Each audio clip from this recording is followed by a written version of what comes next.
Yeah, shall we start with the Sri Lanka-Pakistan test match? It's over. It's over, yeah. It's what we predicted it would be. Yeah, like easy win for Pakistan.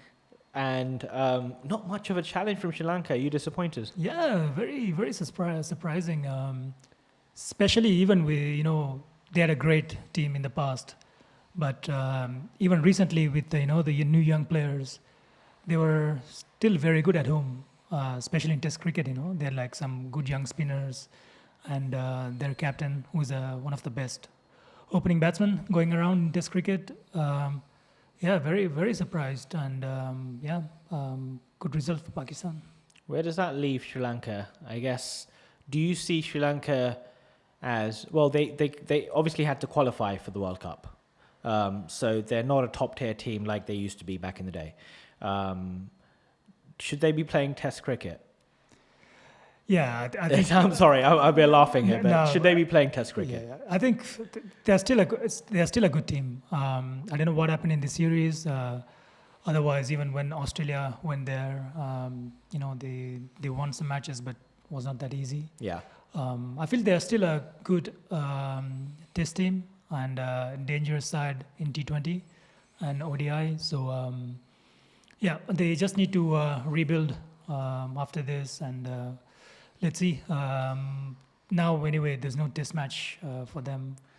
No, but it's really interesting, right? Because they had they have had some of the legends of the game play for their side, and going from that to they're having a bare patch. It's very, very similar to West Indies' story, right? They've had lots of greats, but unlike the greats of West Indies, you could potentially say the greats of Sri Lanka probably delivered for them more so than the West Indian side. Sri Lanka have been finalists in the World Cup so many times. Fantastic team, fantastic ethos of cricket and a brand of cricket as well.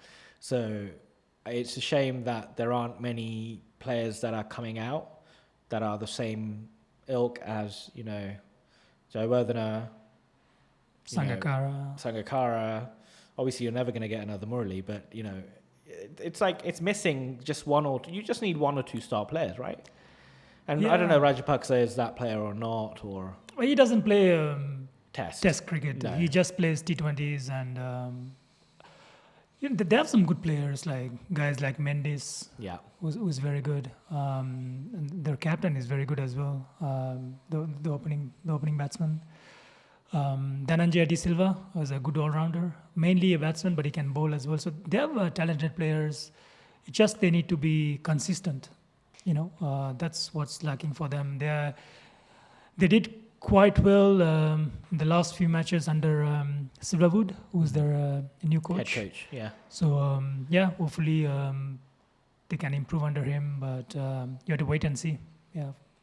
Pakistan then, they are looking very likely like they want to finish atop of the tree in the World Test Championship. They've had a fantastic series in Sri Lanka, and players from the top to the bottom, all 11 players have kind of had some input in both the games, which is fantastic to see. Do you see them finishing top 2 in the World Test Championship? I think this time they'll finish in the top 2 and come to the final. Wow. Yeah. You think? I think so, yeah. Why? It's a young unit. We all know, they always had talented players, but it looks like they are gelling as a team.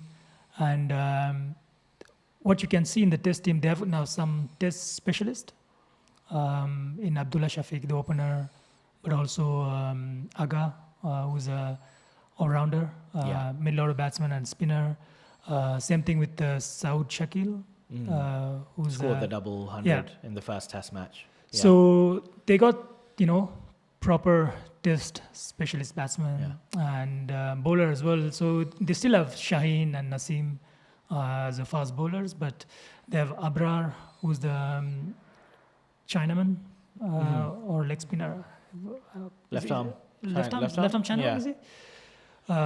Who is also a test specialist. So I think they have a good all-round side with Sarfraz as the keeper, even though Rizwan played as a sub in the second test. Yeah, so It's important to have. I feel some players dedicated to Test cricket. You can't have every player playing all formats. It's going to be difficult to handle them, and also for them to perform consistently, on this T20, ODI, and Test cricket. So, and what they have now, they're going to Australia. That's the next tour for 3 tests. Well, that's after the World Cup. World Cup, yeah. And then in terms of Test cricket, they have some home games versus Bangladesh, England. Also, they're going back in October. Yeah, well, they're going to India in December, England, and then October so England are going to be ready for India for sure. Yeah. And they have a away series in South Africa. So there are only 2 away series in Australia and South Africa. So if they manage to draw or win, both of them, or win, I mean, I don't see them winning against Australia in Australia. Not many teams, except for India, have done this. Yeah, recently. That's going to be difficult. So it's going to be a tough ask, but I'm excited that you're excited about Pakistan. Yeah.